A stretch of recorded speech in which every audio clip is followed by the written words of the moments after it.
اس لیے ہمیں بھی مسلمانوں کو چاہیے کہ ان سنتوں کو اپنانے والے بنیں۔ اسی طرح جو ہے وہ ایک عمل آپ کے سامنے جو ہے وہ ذکر کرتا ہوں، شاید پہلے جو ہے وہ آپ نے نہ سنا ہو۔ ہماری جو ہے وہ ایک رسم چلی ہوئی ہے،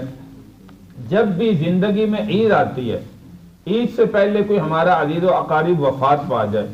تو وفات پا جانے والا عزیز و اقارب ہماری عادت ہے کہ اس کے گھر میں تعزیت کے لیے جاتے ہیں،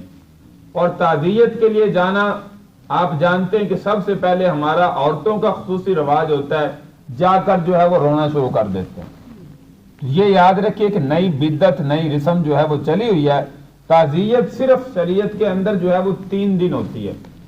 3 دن کا سوگ ہوتا ہے، اس کے بعد جو ہے وہ تعزیت جو ہے وہ نہیں کرنی چاہیے۔ ہاں ویسے آپ ان کے گھر، عزیز و اقارب کے گھر جانا ہوتا ہے، ویسے چلے جائیں، اس میں کوئی مسئلہ نہیں، لیکن جا کر جو ہے وہ خصوصی طور پر جو ہے وہ رونا شروع کر دینا، کیونکہ یہ خوشی کا دن ہے، اللہ نے ہمیں مسلمانوں کو خوشی کا دن عطا کیا، لیکن ہم اس دن جا کر پھر تعزیت کو جو ہے وہ شروع کر دیتے ہیں، اور گھر کے اندر جو خوشی کا سما ہو اس کو غم کے اندر جو ہے وہ تبدیل کر دیتے ہیں۔ تو میرے بھائی، یہ حضور علیہ الصلوۃ والسلام کا طریقہ نہیں ہے، یہ سنت نہیں بلکہ سنت کے خلاف ہے،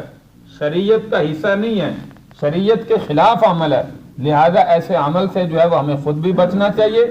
دوسروں کو بھی اس سے جو ہے وہ روکنا چاہیے، اور خصوصی طور پر اپنی عورتوں کو گھروں کے اندر جو ہے وہ اپنی ماؤں کو، بہنوں کو، بیویوں کو، ان کو سمجھائیں کہ یہ عمل جو ہے وہ اچھا نہیں ہے، شریعت کے خلاف ہے۔ ہاں ویسے جائیں آپ جو ہے وہ بیٹھیں،